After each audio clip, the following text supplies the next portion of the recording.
lance-nous ce merveilleux cantique, nous allons le chanter. Attire-moi à toi. Oh. Ne me laisse pas.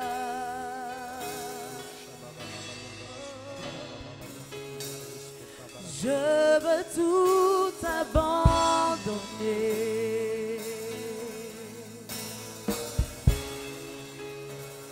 et restaurer notre amitié.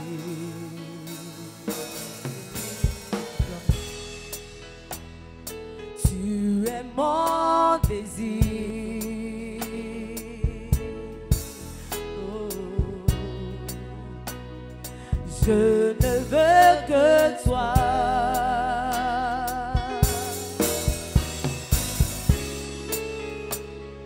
Je veux tout abandonner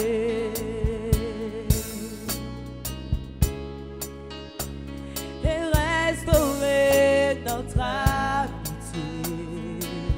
Montre-moi la voie. Montre-moi la voie qui me ramène à toi.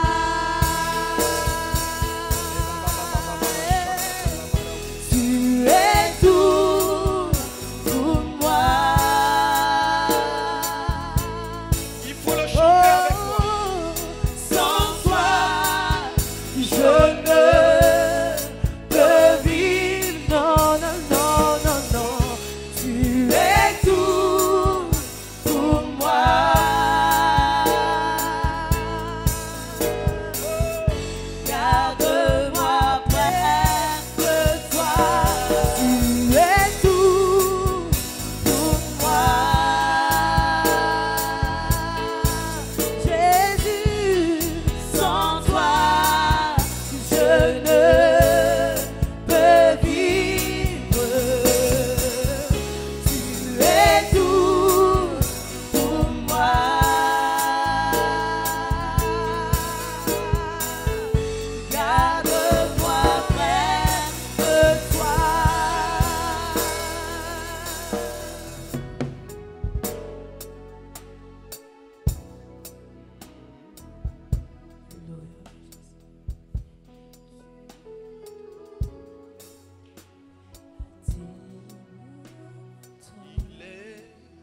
Kabos.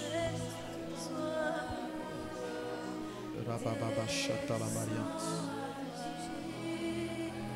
Tu vas dire, Seigneur, remplis mon cœur, remplis mes pensées. Remplis mon cœur, remplis mes pensées. Remplis mon cœur, remplis mes pensées. Seigneur, fortifie ma foi. Fortifie ma foi. Renforce ma foi.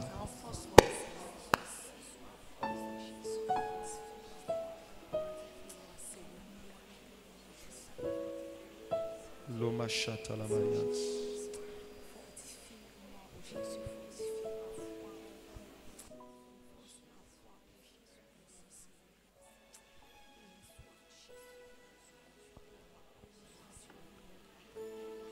Nous te bénissons.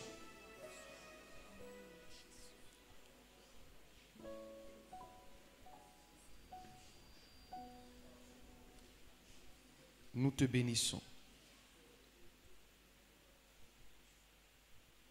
Merci Seigneur. Seigneur, merci pour ce merveilleux moment. Je me soumets à toi. Sanctifie mes lèvres et bénis ces instants. Au nom de Jésus. Que l'Église dise Amen. Tu peux acclamer puissamment le Seigneur. Merci Jésus, merci Jésus, merci Jésus. Alléluia. Dis à ton frère, à compter de ce jour, de nouvelles choses arriveront à ta vie. Dis-lui des choses impressionnantes et merveilleuses se réaliseront en ta faveur. Alléluia. Dis-lui, est-ce qu'il croit à cette possibilité? Dis-lui, est-ce que tu crois à cette possibilité? Si tu crois, acclame ton Dieu de là où tu te trouves. Acclame-le. Dis à ton Dieu que tu crois fermement à cette parole. Bien-aimés frères, je vous salue dans le nom précieux de notre Seigneur Jésus-Christ. C'est le premier jour du programme et nous sommes heureux de vous rencontrer. Pour tous ceux qui nous visitent pour la première fois, soyez bénis, sentez-vous chez vous. Ce programme, nous l'avons annoncé, de l'impossibilité à la possibilité, est un appel au témoignage, est un appel à la grâce, est un appel à la distinction. Et nous croyons fermement qu'à partir de ce programme, l'Éternel, notre Dieu, interviendra de manière inhabituelle et inattendue dans la vie de plusieurs d'entre nous. Alléluia. Alors, rapidement pour ma part, aujourd'hui c'est l'ouverture. Nous allons partager une petite portion des Écritures et nous allons ensemble invoquer le nom de notre Dieu. Le sous-thème que nous traitons, que nous abordons ce soir, c'est ne limitez pas Dieu. Alléluia. Ne limitez pas Dieu. Nous allons prendre le livre de 2 Rois, le chapitre 4, et nous allons lire le verset 1 à 7. Dans le verset 1 à 7, nous allons simplement toucher le verset 3. Nous allons simplement toucher le verset 3.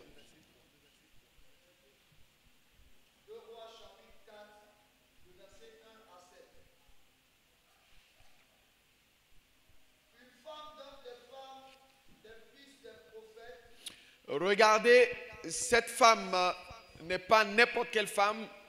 Elle était une fille descendante des prophètes. Vas-y. Elle crie à Élisée. Ton serviteur, mon mari est mort. Et tu sais que ton serviteur craignait l'Éternel. Or, le créancier est venu. Vas-y. Pour prendre mes 2 enfants et en faire ses esclaves. Élisée lui dit, que puis-je faire pour toi? Dis-moi, qu'as-tu à la maison? Elle répondit, ta servante n'a rien du tout à la maison qu'un vase d'huile. Et il dit, va demander au dehors des vases chez tous tes voisins, des vases vides, et n'en demande pas un petit nombre. Faut souligner, n'en demande pas un petit nombre. Faut souligner, n'en demande pas un petit nombre. C'est sur ça que nous allons témoigner du Dieu que nous prions qui est sans limite. Ne demande pas un petit nombre. Vas-y. Verset 4. Quand tu seras rentré, tu fermeras la porte sur toi et sur tes enfants. Tu verseras dans toutes ces vases et tu mettras de côté ceux qui seront pleins. Alors elle le quitta. Elle ferma la porte sur elle et sur ses enfants. Il lui présentait les vases et elle versait. Et lorsque les vases furent remplis, elle dit à son fils, elle dit, présente-moi encore un vase. Et il lui répondit, et il n'y a plus de vase. Et l'huile s'arrêta. Et elle alla rapporter à l'homme de Dieu. Et il dit, va vendre l'huile et paie ta dette. Et tu vivras. Et toi et tes fils. Alléluia. Est-ce qu'on peut acclamer cette parole?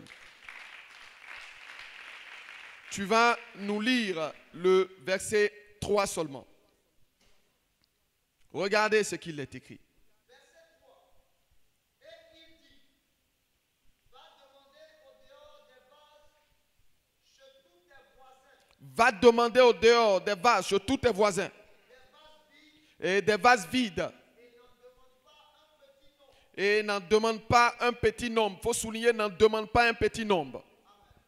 Alléluia. Bien-aimés frères, n'en demande pas un petit nombre. L'homme de Dieu avait prévenu cette femme. Voici une femme qui avait un réel besoin. Elle n'avait pas seulement un besoin, mais cette femme avait des difficultés, avait des problèmes sérieux. Au point où les difficultés, les problèmes qui ont frappé sa famille, qui ont frappé sa maison, ont dû emporter son mari. La mort a frappé. Et cette femme était seule. Elle était abandonnée de tous. Comme si cela n'était pas suffisant.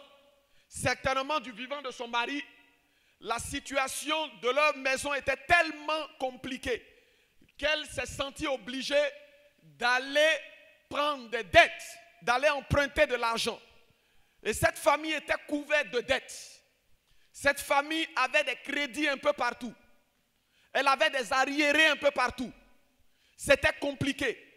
Non seulement vous avez des créanciers qui vous suivent et qui ont besoin de leur argent, mais mieux, qui menacent même de prendre vos enfants en esclavage si vous n'arrivez pas à payer vos dettes. Et cette femme était déboussolée. Elle n'avait plus réellement de lieu où mettre la tête. Elle ne savait plus où aller. Elle a certainement suivi la voie de son mari en empruntant de l'argent, en prenant des crédits par-ci et par-là, croyant que ces moyens qu'elle allait mettre en marche allaient pouvoir la sortir de cette situation. Mais la surprise était que la situation allait de mal en pire. Et c'était difficile. Pourquoi cette femme est arrivée à ce problème? Parce que certainement elle a limité Dieu. Elle a cru que en prenant des dettes, en s'endettant, en sollicitant l'aide des prêts par-ci et par-là, cela pouvait apporter une solution à ses problèmes. Cela pouvait satisfaire ses besoins. Bien-aimés frères, elle avait oublié son identité. Elle avait oublié réellement sa nature. Elle avait oublié ses racines spirituelles. La Bible dit qu'elle était fille de prophète. Elle était descendante réellement d'une nature divine. Mais cette femme, les circonstances ont pris le dessus. Les problèmes ont pris le dessus. Les blocages ont pris le dessus. Au point où elle n'avait plus personne. La seule chose qui lui restait, c'était sa foi. Et cette foi-là était sur le point de vaciller. Au point où quand l'homme de Dieu vient lui donner une parole, elle dit, je n'ai plus rien. Et certainement avec insistance, elle répond à l'homme de Dieu, j'ai seulement un peu d'huile chez moi. Bien-aimés frères, la situation était tellement compliquée dans la vie de cette femme. Mais regardez ce qui va se passer. L'homme de Dieu lui dit, va, vu ta situation, prends autant de récipients. Ne prends pas un petit nombre. Autrement dit, ne limite pas Dieu. Ne limite pas la grâce de Dieu dans ta vie. Va chercher autant de vases. Va chercher autant de récipients. Va chercher autant de seaux. Envoie-les. Prends beaucoup. Prends autant que tu peux. Prends. Cette femme est allée. Elle a certainement vu que la parole de l'homme de Dieu était tellement faible, était tellement légère. Elle est partie prendre quelques vases. Elle est partie prendre quelques vases. Bien-aimée, elle a obéi. Mais elle n'a pas obéi pleinement comme l'homme de Dieu voulait. Elle a pris quelques vases. Qu'est-ce que cela signifie? Je veux nous dire ce soir, ne limitons pas le Dieu que nous prions. Cette femme avait oublié qu'elle avait affaire au Dieu de l'abondance. Le Dieu du prophète Élie était le Dieu de l'abondance. Le Dieu de ce prophète était le Dieu de l'abondance. Et le Dieu de l'abondance venait de se révéler à elle. Mais elle avait limité à cause de ses pensées. Elle avait limité à cause de sa situation. Elle s'est dit, mais si je partais prendre assez de vases, assez de seaux, est-ce que cela va réellement venir? Pour ne pas que je sois dans la honte, vaut mieux prendre un peu. Et elle s'engageait sur de petites choses. Elle a cru aux petites choses. Elle a regardé à sa situation. Et pendant qu'elle était en train de verser l'huile, elle s'en rend compte qu'elle-même, elle venait de limiter la grâce de Dieu. Ce n'est pas Dieu qui a limité la bénédiction qui devait couler dans sa vie. Mais c'est elle-même, par ses propres pensées, par ses propres actions, par ses propres attitudes, elle a limité l'action de Dieu. Bien-aimé, je veux dire à quelqu'un que si tu ne le savais pas, je vais te rappeler ce soir. Nous prions le Dieu de l'abondance. Nous prions le Dieu de la richesse. Nous prions le Dieu de l'impossibilité. Ne laisse personne te faire croire que ta situation est irréversible, que ta situation ne peut pas changer. Ne laisse personne te faire croire. C'est vrai, tu peux être sujet de moquerie dans le quartier. C'est vrai, tu peux être sujet d'humiliation. C'est vrai, tu peux être malade. C'est vrai, tu peux traverser des moments de souffrance. C'est vrai, tu peux connaître beaucoup d'intimidation. Tu peux connaître beaucoup de problèmes, beaucoup de difficultés. Mais je veux t'annoncer une bonne nouvelle. Il y a quelqu'un là-haut dans le ciel qui contrôle les temps et les circonstances. Et il t'annonce par ma voix que cette situation ne va pas t'emporter. Cette situation ne va pas te tuer. Ce problème ne va pas réellement t'emporter dans la tombe. Mais ce que tu retiendras de ce Dieu qui a créé ce problème, afin que toi tu sois un témoignage, tu sois une source de bénédiction, tu sois une source de grâce, une source de faveur. Je veux te dire une deuxième chose. Retiens que nous avons affaire au Dieu de l'abondance. C'est pourquoi il ne peut être limité. Bien-aimé, ce Dieu n'est pas sur la terre. Il n'est pas sous la terre. Il n'est pas dans un arbre. Il n'est pas dans un caillou. Il n'est pas dans une eau. Mais la Bible déclare qu'il fait de la terre son marchepied et du ciel son trône. Bien-aimé frère, lorsque tu regardes l'étendue du ciel, tu regardes la puissance des vagues de la mer, tu regardes la splendeur du soleil, tu peux imaginer comment ce Dieu a harmonisé les étoiles, la lune, le soleil, de sorte que chaque jour ne manque jamais, chaque nuit ne manque jamais. Il y a une harmonie totale malgré les perturbations climatiques, malgré réellement ce que les hommes font. Il a maintenu l'harmonie. Le ciel donne la pluie en sa saison. Le soleil apparaît quand il faut apparaître. Bien-aimé frère, je veux te dire une seule chose. Le ciel répond toujours là où il y a la foi. Le ciel agit toujours là où il y a la foi. Beaucoup d'enfants de Dieu ont limité Dieu par leur manque de foi. Lorsque la situation tardait, lorsque la situation devenait compliquée, ils ont conclu qu'ils vont mourir ainsi. Il n'y a plus d'espoir. Il n'y a plus de faveur pour eux. Il n'y a plus de solution pour eux. Je veux que tu fixes les regards au ciel en te disant que s'il y a les étoiles qui existent, il y a la lune qui existe. Et s'il y a vraiment un Dieu là-haut dans les cieux, il parlera en ma faveur. Il agira en ma faveur. La situation ne restera pas telle. Cette femme, bien-aimé frère, avait une rencontre divine. Et le ciel était au rendez-vous. Le ciel répond aux hommes.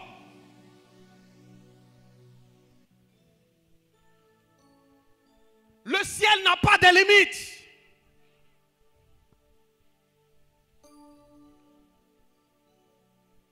On n'a jamais appris qu'il y a une pourriture qui est quittée au ciel. Le ciel est ouvert pour tout le monde. Quels que soient tes moyens, regardez, cette femme avait peu de moyens. Elle dit, j'ai un peu d'huile. Quelle que soit ta situation, le ciel a la capacité de l'utiliser.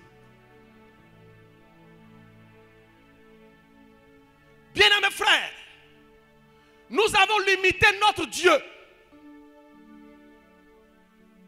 à cause de notre pensée. Parce que tu n'es pas allé à l'école. Tu penses que toi, tu ne peux pas réussir. Parce que tu n'as pas de diplôme. Tu ne sais pas parler le français. Regardez. Cette femme était endettée. Ce qui revient à dire qu'elle n'avait rien pour scolariser son enfant qui était là. Elle n'avait rien. Mais elle s'est attachée à une parole. Le Dieu sans limite agit sur la parole de ses serviteurs. Et sa parole nous a été pleinement donnée dans les Écritures. Elle a possédé cette parole. C'est la parole qui fortifie ta foi. La parole doit être ta priorité. Quelle parole qui domine ta vie? Quelle voix qui domine ta vie? Est-ce que c'est la voix de la mort? C'est la voix de l'échec? C'est la voix de l'incrédulité? C'est la voix du doute? C'est la voix de la peur? C'est la voix de l'hésitation? Quelle voix qui résonne dans ton cœur et dans tes pensées? Si cette voix ne te rend pas heureuse, cette voix ne te rassure pas, elle n'est pas de Dieu. Il lui a donné l'assurance. Il dit, va. Ne prends pas un petit nom avec précision. Va. Ne prends pas un petit nom. Notre Dieu n'est pas limité au nombre. Il n'est pas limité au calcul.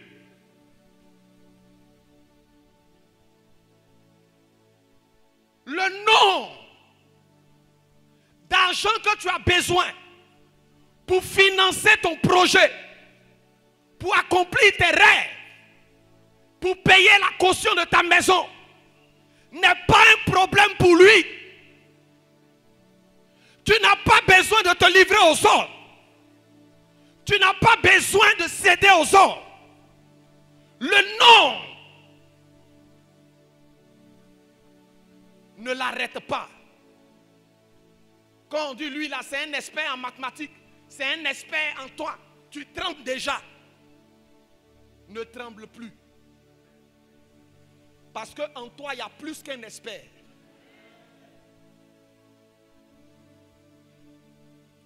La Bible dit ce qui en nous est plus grand. Bien-aimés, nous témoignons de la bonté de Dieu quand il y a un bienfait. Mais quand c'est difficile, on pose la question, mais est-ce que Dieu même va faire? Mais est-ce que Dieu même va faire? Les gens témoignent parce qu'ils sont rassasiés. Ils témoignent parce qu'ils ont eu telle chose. Mais lorsque les choses deviennent difficiles, ils sont prêts à abandonner. Ils se posent la question, est-ce que Dieu va-t-il véritablement faire? Pasteur, tu penses que Dieu va faire? C'est toujours quand les problèmes se présentent. Mais écoutez-moi, comment tu vas témoigner de la puissance de ce Dieu s'il n'y a pas un défi qui se présente à toi? Comment? Comment tu sauras que ton Dieu que tu pries est différent des autres? Comment? Si tu n'es pas attaqué, comment sauras-tu que ce Dieu peut te délivrer des attaques? Si tu n'es pas poursuivi par la mort, comment tu sauras que ce Dieu peut te libérer de la mort?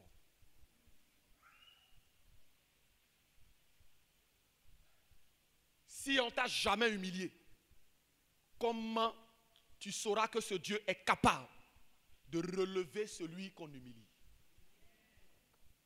Comment tu le sauras? Si tu n'as jamais été témoin, sujet d'une maladie, comment tu sauras que ce Dieu guérit? Comment tu le sauras? Tu seras toujours accroché au paracétamol, aux médicaments. Mais il faut que tu arrives à un stade où le médecin même te regarde et puis il dit ton cas est critique, est impossible. Pour que ton Dieu te dise, la connaissance de ces hommes sont limitées. Mon nom est Jéhovah Rapha. Tu n'apprendras jamais à connaître Jéhovah Jireh s'il n'y a pas de problème. Tu vas le connaître seulement Jésus sauve. Mais le connaître sous le nom de Jéhovah Jireh, le Dieu qui pourvoit, il faudrait qu'il y ait une situation de manque, d'insuffisance, de besoin. Bien-aimé, cette femme n'avait pas un besoin pour se faire voir. Elle n'avait pas un besoin pour se faire connaître. Mais elle avait un besoin lié à sa vie, à son existence d'enfant de Dieu. C'était un déshonneur de voir un enfant de Dieu vivant dans un lieu et sujet de toutes sortes d'humiliations. Elle a non seulement eu de l'argent pour rembourser ses dettes et pour vivre par la suite. Le Dieu que nous prions, bien-aimés frères, est le Dieu de l'abondance.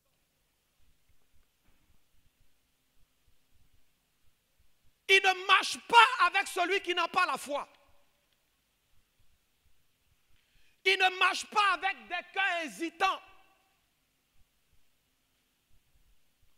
Il ne marche pas avec eux. Il se trouve là où il y a la foi.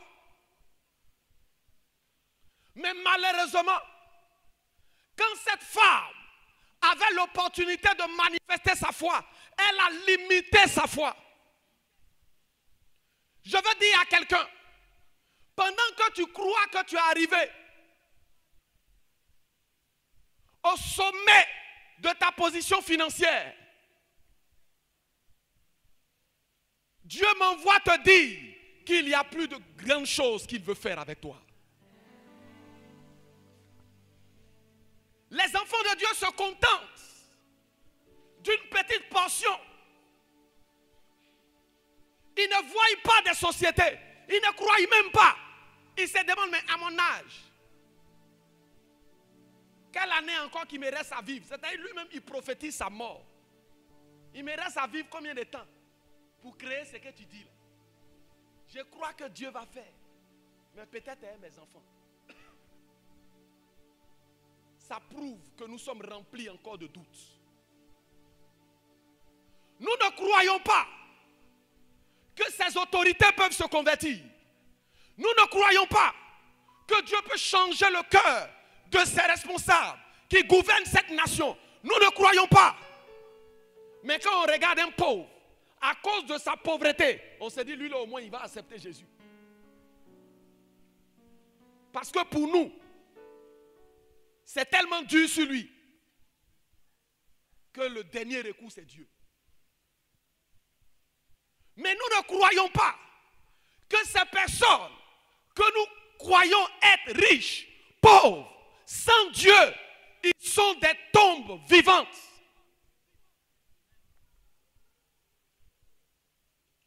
Nous avons limité Dieu au matériel. Nous l'avons limité à l'argent, aux moyens.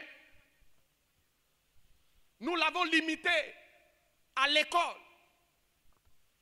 De sorte que quand quelqu'un n'est pas allé à l'école, quand il vient à l'église, il se fait petit. Il ne peut pas ouvrir sa bouche pour faire connaître ses idées. Or, Dieu lui a donné de bonnes idées qui peuvent aider l'église à avancer. Mais il ne peut pas le faire. Tu lui demandes, non, je ne sais pas parler. Bien mes frères, Dieu n'est pas limité au langage des hommes. Il n'est pas limité au langage des hommes. C'est pourquoi ce n'est pas parce que tu vas parler l'hébreu, le grec, tu vas parler la langue des Juifs que Dieu va se sentir obligé de se manifester avec toi. Non, non, non. Même si tu pries dans ton ethnie, si tu ne sais pas parler le français et que tu crois que ce que tu lui demandes dans ta langue maternelle, ce que tu sais mieux faire, mieux parler, ce Dieu du ciel, il a l'oreille pour entendre, il a les yeux pour voir, il a la main pour agir et il a des pieds pour se déplacer et il ne te laissera jamais dans la confusion. Le peuple de Dieu ne promène plus des regards inquiets. Tu dois changer ta mentalité. Il y a des personnes, à cause de la pression de l'âge, ils ne croient plus à un programme de mariage pour leur vie. En réalité, au fond de leur cœur, ils le souhaitent. Mais les circonstances, leur corps leur disent, tu n'as pas honte toi-même quand tu vas prier pour ça.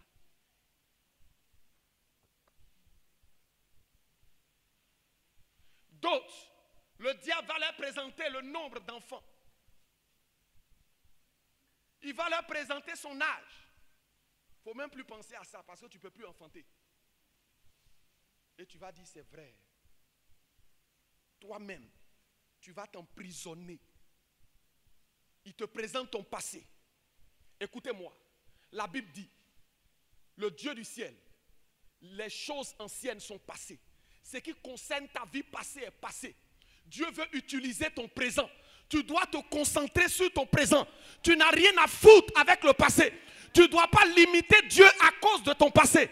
Tu ne dois pas limiter Dieu à cause de tes erreurs passées. Mais regarde ce que Dieu peut faire pendant que tu as encore le souffle. Pendant qu'il te donne 1 jour, 2 jours, 3 jours, 1 semaine. Il est capable de t'établir et de t'imposer là où tu ne penses pas, là où tu n'imagines pas. Il est capable de le faire. Mais quelle a été la démarche de cette femme? Elle est rentrée dans la chambre, elle s'est enfermée. Synonyme de la prière. D'abord, elle a saisi une parole. Tu as besoin de saisir une parole. Tu n'as pas besoin de saisir une parole de peur, de crainte, de doute, de découragement, d'abandon. Mais saisis une parole de foi. Accroche-toi à quelque chose. Accroche-toi. Tu as un projet, tu as une idée, tu as un rêve. Accroche-toi à cela. La deuxième chose, crois fermement en toi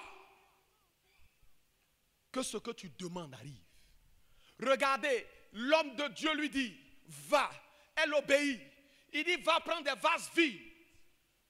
Cela signifie que Dieu peut utiliser des personnes que tu ne penses pas. Tu regardes ceux qui ont l'argent, tu fais des programmes, tu te dis que lui là au moins il peut m'aider, lui là au moins il peut m'aider. Mais écoute-moi, celui que tu vois ou celle que tu vois qui n'a rien, elle a peut-être réellement une relation, elle a peut-être une connaissance, elle a peut-être une opportunité, elle a peut-être une idée qui peut réellement te faire avancer. Elle a peut-être une information qui répond à ton besoin. Elle a pris des vases vides.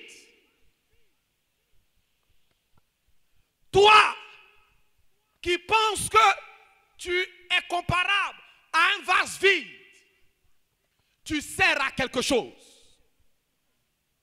Tu sers à quelque chose. Tu sers à quelque chose. Regardez, on appelle couramment des vases remplis des gens qui sont allés à l'école, des gens qui ont des grands diplômes, des gens qui ont vraiment une belle apparence, qui ont des moyens. On se dit, ceux-là, ce sont des vases remplis. Mais des gens qui n'ont rien, personne ne les considère. Toi, que l'ennemi essaie de faire croire que tu es un vase vide, tu es peut-être fils de ton père, fils de ta mère. Ton témoignage n'est pas au beau fixe.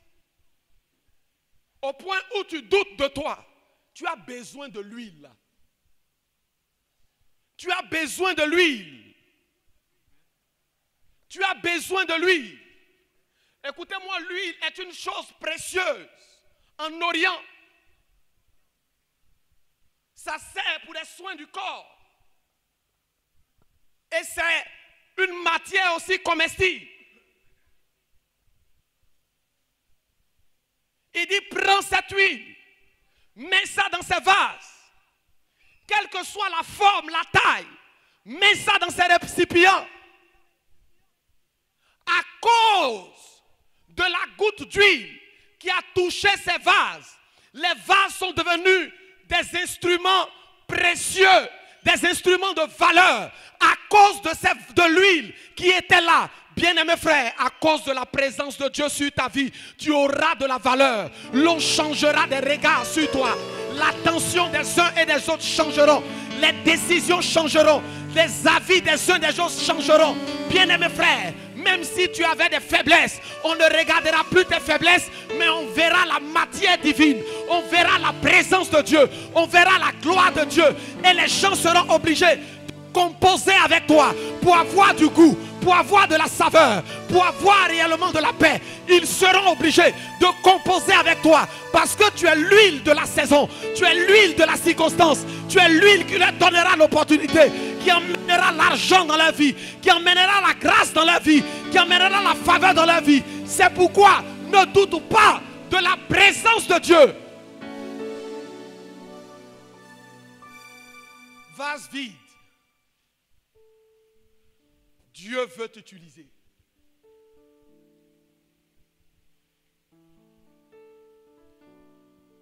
Cela signifie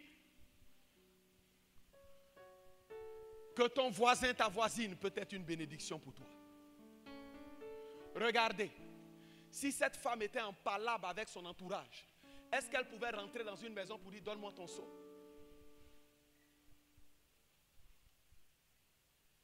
si elle n'avait pas une relation avec le voisin, est-ce qu'elle pouvait? Vous ne savez pas qui que Dieu peut utiliser pour vous. Nous limitons Dieu par notre propre comportement vis-à-vis du voisinage. Nous limitons Dieu par notre conduite dans l'entreprise où nous nous trouvons, dans le secteur où nous nous trouvons, dans la maison où nous nous trouvons. Qui allait lui donner ce récipient si elle était en palabre avec tout le monde? Qui allait lui donner? Elle-même, elle ne pouvait pas. Elle allait se contenter de ce qu'elle avait à la maison et elle allait perdre. Bien-aimés frères, nous allons prier le Seigneur. Je ne sais pas quelle situation, quelle idée que l'ennemi a essayé de mettre dans ton esprit. C'est vrai, tu es au chômage.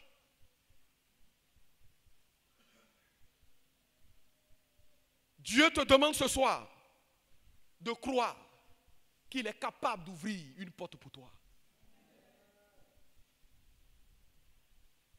C'est vrai, tu n'as pas d'argent. Les choses sont difficiles. Rien ne va à gauche, rien ne va à droite. Mais le Seigneur veut que tu crois qu'il est le Dieu qui pourvoit aux besoins. Il a pourvu aux besoins de cette femme. Change de langage. Ne dis pas que je n'ai personne. Change ton langage. Ton langage limite Dieu dans ta vie. Mais si tu dis que tu n'as personne, cela signifie que tu ignores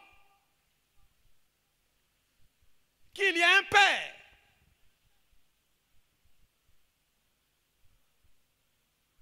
qui s'est disposé, toi, en ta faveur, en sacrifice. Jésus a dit, quand vous priez, dites notre Père. Et ce Père que tu as, il n'a pas eu de limite au point de sacrifier son fils pour tes besoins, pour répondre à ton salut, pour répondre à tes attentes. Un véritable Père est capable de se sacrifier. Un véritable Père a compassion. Dieu a eu compassion de cette femme. Ne laisse pas l'ennemi te faire croire que ce Dieu-là est assez méchant et assez loin pour toujours te rappeler tes péchés et te refuser ce que tu lui demandes à cause de ton péché. Il n'est pas ainsi. Est-ce que quelqu'un me comprend?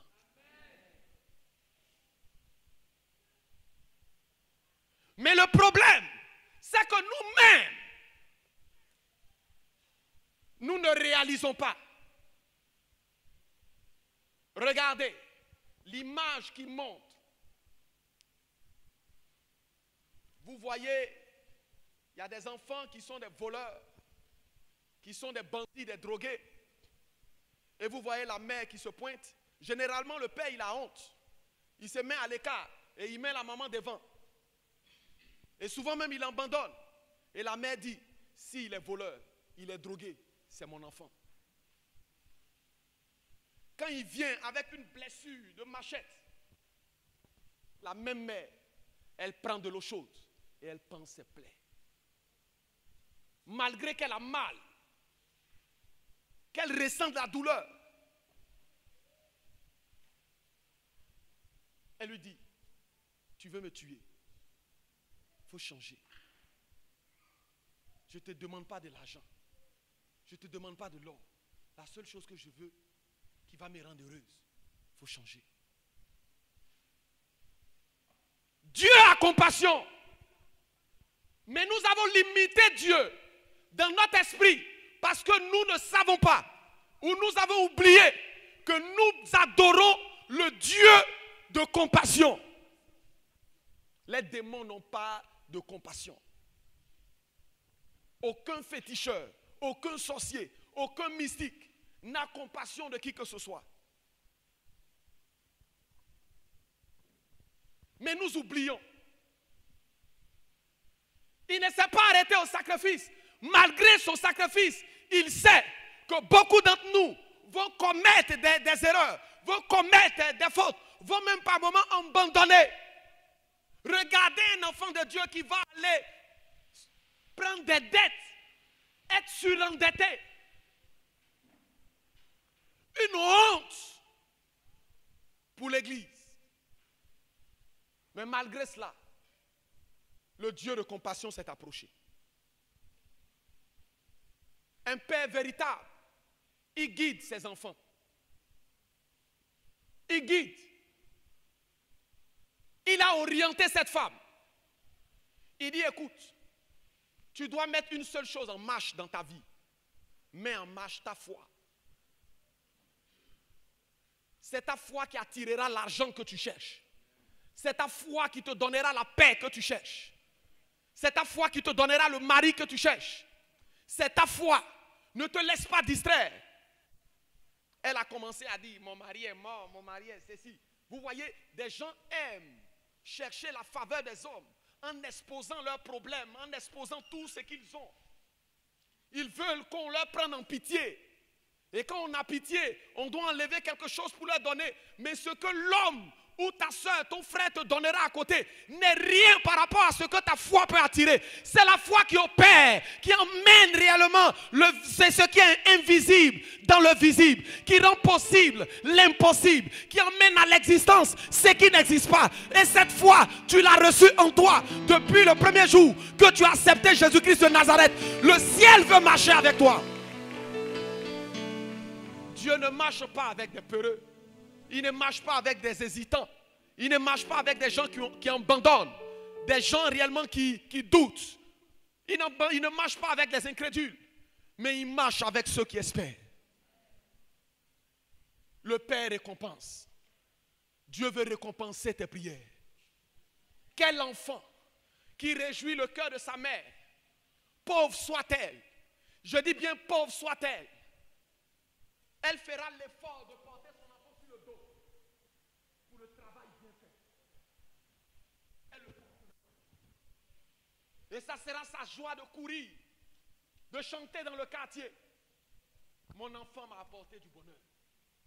Mon enfant m'a apporté de la consolation. Le Dieu récompense. Les efforts que tu as faits pour arriver jusqu'en cette fin d'année, en ce mois d'octobre, janvier, février, mars, avril, mai, juin, tu as tenu dans la maison de Dieu. Le Dieu veut te récompenser.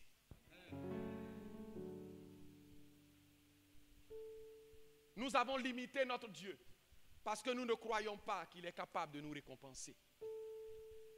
Il est capable de nous récompenser. Et après avoir prié, tout ce qu'on fait, on finit par faire ça malgré nous. Parce qu'on attend un salaire des hommes. On calcule. S'il me donne ça, je vais faire comme ça. Je vais faire comme ça. Quand je vais travailler, je vais avoir ceci. Je vais avoir cela. Écoutez-moi.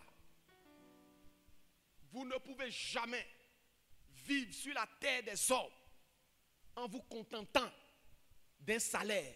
Jamais. Jamais. Il y a des choses que le salaire ne peut pas décanter, ne pourra jamais accomplir. En temps de crise, quels sont ceux qui allaient prendre leur compte à la banque? Quels sont ceux qui allaient prendre? Mais ceux qui avaient la grâce de Dieu sur leur vie étaient épargnés, malgré les balles qui souffletaient.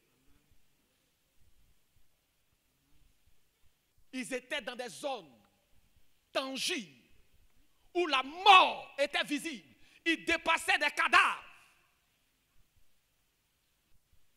Mais ils ont bénéficié de la grâce. Tu as l'argent, il n'y a pas de nourriture. Tu as l'argent, il n'y a pas de moyen de transport. Ton argent est limité.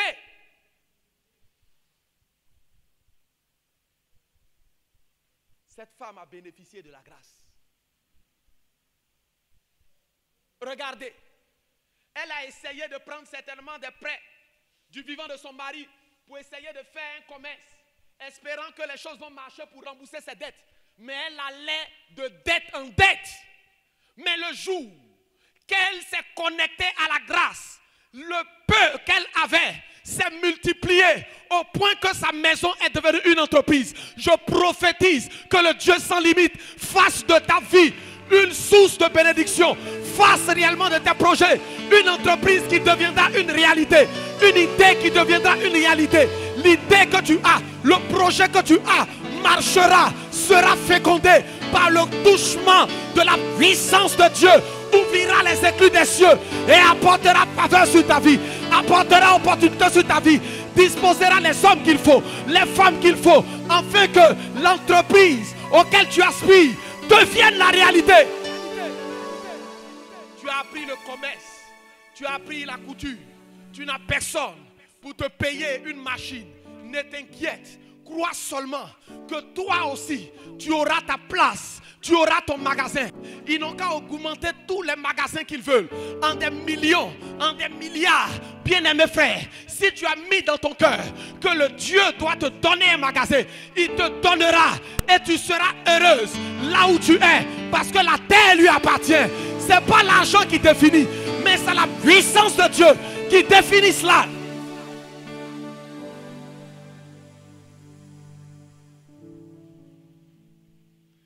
Des gens ont investi sur des espaces et ils ont échoué. Mais des gens ont commencé dans un petit coin, allaient demander à Jean-Baptiste dans le désert. Ils ont commencé dans un petit coin où il n'y avait pas d'eau, il n'y avait pas de nourriture. Ils se contentaient de partir faire des publicités de porte à porte, de bouche à oreille. Ils n'avaient pas d'argent pour aller à la radio, pour aller à la télé, comme ces grandes entreprises. Mais aujourd'hui, le Seigneur les a distingués parce qu'ils ont persévéré. Ils ont eu de la foi, ils ont eu de l'audace, ils ont eu du courage. Ils ont cru que des faibles, Dieu peut rendre forts. Rappelez-vous de ce qui a été possible avec cette femme qui perdait du sang. En Israël, lorsque tu es atteinte de flux de sang, lorsque tu perds du sang, tu es interdit de rentrer dans le temple. Tu ne peux pas venir dans le temple avec du sang sur toi. C'est pourquoi vous verrez dans les mosquées, pratiquement chez les musulmans, quand des gens sont dans cette période, ils n'arrivent pas. C'était sous la loi. Parce que c'était considéré comme une souillure, une impureté. Elle était, à cause de son état, rejetée par ceux-là même qui devaient l'aider. Mais regardez la foi de cette femme. Regardez la foi de cette femme. Elle a dit en son cœur, c'est vrai que je ne suis pas propre. C'est vrai que je suis sale. Je suis dans la souillure. Je suis rempli de toutes sortes de critiques, de calomnies. Mais si je touche cet homme, mon corps reviendra pur. Le flux de sang va s'arrêter. La foi de cette femme a modifié les analyses des médecins, a modifié réellement les radios, a modifié